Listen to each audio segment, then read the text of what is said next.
அரசியல் தொடர்பு மற்றும் ஊழல் குற்றச்சாட்டுகளை G2 நிறுவனர் பால ராமஜெயம் திட்டவட்டமாக மறுத்துள்ளார்.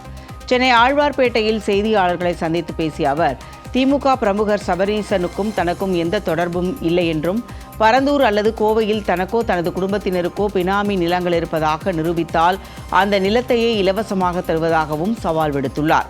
மேலும் ஆதாரமின்றி சட்டமன்றத்தில் அவதூறு பரப்பியவர்கள் மீது நடவடிக்கை கோரி சபாநாயகரிடம் நோட்டீஸ் அளித்துள்ளதாகவும், தனது நிறுவனத்தின் வளர்ச்சி முற்றிலும் கடின உழைப்பால் மட்டுமே சாத்தியமானது என்றும் அவர் விளக்கம் அளித்துள்ளார். நான் ஒரு ஓபன் சேலஞ்ச் கொடுக்குறேன்.